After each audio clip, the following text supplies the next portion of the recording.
विद्यांजलि की website vidyanjali.education.gov.in पर हम जाएंगे। डीएनओ लॉगिन के लिए हम सबसे पहले एडमिनिस्ट्रेटिव लॉगिन पे क्लिक करेंगे।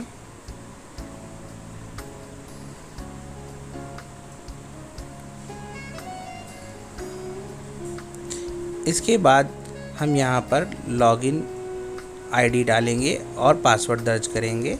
उसके बाद हम कैप्चा फिल करेंगे और साइन इन करेंगे। साइन इन करते ही हम डीएनओ के डैशबोर्ड पर आ जाएंगे। ये हमारा डैशबोर्ड विंडो होगा। यहाँ पर आप देख सकते हैं लॉगिन पर हम यहाँ पे अपना नाम यहाँ देख रहे होंगे। डीएनओ यहाँ पे जब हम क्लिक करेंगे तो माई प्रोफाइल का ऑप्शन आएगा, चेंज पासवर्ड का आएगा। माई प्रोफाइल पे क्लिक करेंगे। डीएनओ की सारी डिटेल यहाँ पर दिखाई पड़ेगी। इसके बाद हम वापस डैशबोर्ड पे देखते हैं। डैशबोर्ड में यहाँ पे हमारे सारे वॉलंटियर्स जितनी भी ऑन बोर्ड स्कूल है दिखेंगे। यहाँ पर हमारा ब्लॉक वाइज स्कूल विद्यांजलि में कितने लोग हैं, कितने विद्यालय हैं ऑन बोर्ड ये दिखेंगे। और यहाँ पर ब्लॉक वाइज वॉलंटियर विद्यांजलि के हमें प्रदर्शित होंगे हमारे डैशबोर्ड पर। आइए देख लेते हैं अन्य ऑप्शंस को। हम यहाँ जब क्लिक करेंगे, सबसे पहला ऑप्शन है स्कूल ऑन बोर्ड लिस्ट। इस पर जब हम क्लिक करेंगे तो हमें सारे विद्यालय जो कि हमारे डिस्ट्रिक्ट के ऑन बोर्ड हैं वो दिखाई पड़ेंगे। हम यहाँ पे पेज पे संख्या क्लिक करके एक पेज पे भी सारे विद्यालयों को देख सकते हैं। यूडाइस नंबर, स्कूल नेम, यहाँ सारी विवरण हमें यहाँ पे प्राप्त होगा। यूडाइस पे हम क्लिक करेंगे तो सारा का सारा डेटा शॉर्ट भी हो जाएगा। यहाँ पे सारे स्कूल की डिटेल जो कि ऑन बोर्ड है हमारी डिस्ट्रिक्ट से वो हमें दिखाई पड़ेंगे। यहाँ पर हम क्लिक करके जो एक आई का ऑप्शन है उससे हम उस विद्यालय की पूरी डिटेल्स को भी देख सकते हैं।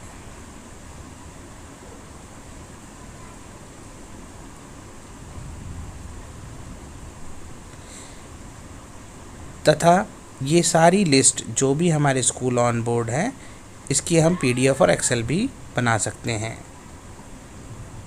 अगला ऑप्शन है हमारा school services activities request option. इसमें हम क्लिक करेंगे तो हमको यहाँ पर दिखाई पड़ने लगेगा स्कूल जो सर्विसेज और एक्टिविटीज़ की रिक्वेस्ट उन्होंने की है वो यहाँ दिखने लगेगा। हेडिंग पे ब्लू कलर के जो ऑप्शंस हैं उनसे हम शॉर्टिंग कर सकते हैं अपने इस प्रदर्शित हो रहे डेटा को। साथ ही साथ ऊपर दिए हुए इन सर्च ऑप्शन से भी हम कोई पर्टिकुलर विद्यालय को के डिटेल्स भी देख सकते हैं जिन्होंने स्कूल सर्विसेज की रिक्वेस्ट दी हुई है। यहाँ आई आइकन पे जब हम क्लिक करेंगे तो हम यहाँ देख पाएंगे कि उस विद्यालय ने क्या रिक्वेस्ट अपनी पोर्टल पे दी हुई है। यहाँ पे हमें दो ऑप्शन दिखेगा, अप्रूव और रिजेक्ट। अप्रूव पे क्लिक करके हम जब सबमिट करेंगे तो उस विद्यालय की दी हुई रिक्वेस्ट अप्रूव मानी जाएगी। हम इस सभी चीज़ों को पीडीएफ और एक्सेल में इस पूरी लिस्ट को डाउनलोड भी कर सकते हैं। दूसरा ऑप्शन है स्कूल सर्विसेज एक्टिविटीज़ क्लोज्ड। इसमें वो सर्विसेज दिखेंगी जो कि क्लोज़ हो चुकी हैं, जिनका समय बीत चुका है रिक्वेस्ट का। इसमें भी आई आइकन पे हम क्लिक करके उसके बारे में देख सकते हैं।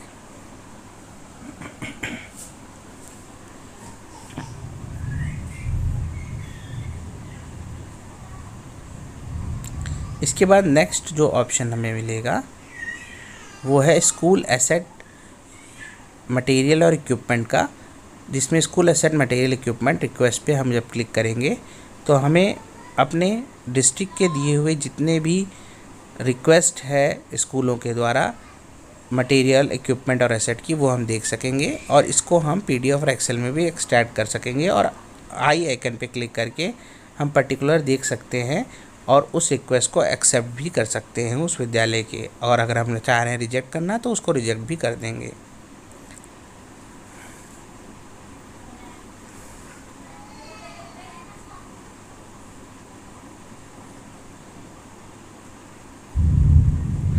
नीचे आप देखेंगे कि कुछ अप्रूव्ड हैं और कुछ पेंडिंग है। एक पेंडिंग पर हम क्लिक करके देखते हैं और उसको अप्रूव करके देखेंगे कि कैसे हम अप्रूव कर सकते हैं।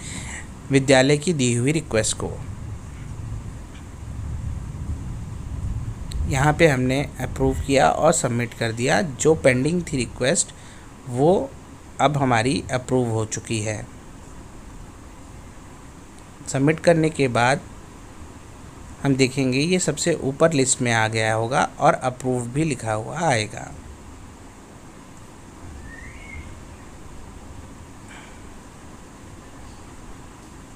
और अगर हमें रिजेक्ट करना है तो हम रिजेक्ट पे क्लिक करके भी सबमिट करेंगे तो यह रिक्वेस्ट रिजेक्ट हो जाएगी।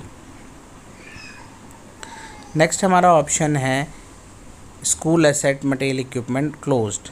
सर्विस की तरह जो रिक्वेस्ट का टाइम बीत जाएगा और वो क्लोज़ हो चुकी होंगी वो यहाँ पर दिखने लगेगी। अभी इस एग्ज़ाम्पल में यहाँ पर कोई भी सर्विसेज क्लोज़ नहीं हुई हैं, सभी ओपन स्टेट में है, इसलिए यहाँ पर कुछ भी नहीं दिख रहा हमें। अगला ऑप्शन वॉलंटियर का है था। वॉलंटियर पे हम क्लिक करेंगे तो जितने भी वॉलंटियर्स आपके डिस्ट्रिक्ट में रजिस्टर्ड होंगे वो हमें दिखेंगे, उनकी सारी डिटेल्स दिखेगी। और जब हम व्यू सर्विस और एक्टिविटी, ये दो ऑप्शन हमें यहाँ दिखाई पड़ेंगे जिस पर आई आइकन भी बना होगा। हम यहाँ पे सारी डिटेल वॉलंटियर्स के जितने भी वॉलंटियर्स ने अभी तक रजिस्टर्ड किया है हम देख सकेंगे। और पर्टिकुलर वॉलंटियर्स पे क्लिक करने के बाद हमें उसकी यहाँ पे name, email ID, mobile number दिखेगा और उसकी वॉलंटियर की एक्टिविटी जो उसने अभी तक इस पोर्टल के तहत अपनी सर्विसेज दी हैं वो भी यहाँ दिखने लगेंगी। इसको हम इन सारी डिटेल्स को, जो वॉलंटियर की लिस्ट है, इसको हम PDF में एक्सट्रैक्ट भी कर सकते हैं। आखिरी ऑप्शन हमारा MIS रिपोर्ट का है। इसमें वॉलंटियर्स MIS रिपोर्ट निकलती है। यहाँ पे आपको सब रजिस्टर्ड वॉलंटियर्स यहाँ पे दिखेंगे जिनकी सर्विसेज और सारी चीज़ें उन्होंने अपनी रिक्वेस्ट दी हुई है, अपने बारे में बताया हुआ है।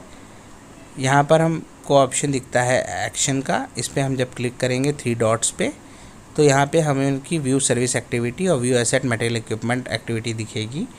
और नाम पे क्लिक करने पे हमें उस यूज़र की पूरी डिटेल यहाँ पे दिखने लगेगी कि वो उसकी क्या क्या मोबाइल नंबर हैं, उसका क्या लोकेशन डिटेल है, डिफरेंट उसकी पूरी डिटेल जो उसने पोर्टल पे रजिस्टर करते वक्त दी है वो हम देख पाएंगे।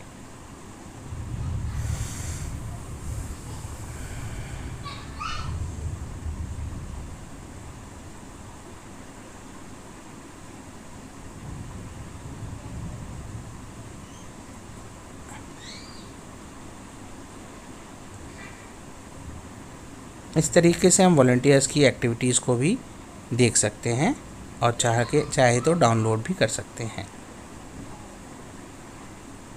तो ये थे सभी ऑप्शन जो हमें DNO की लॉगिन पे मिलते हैं। धन्यवाद।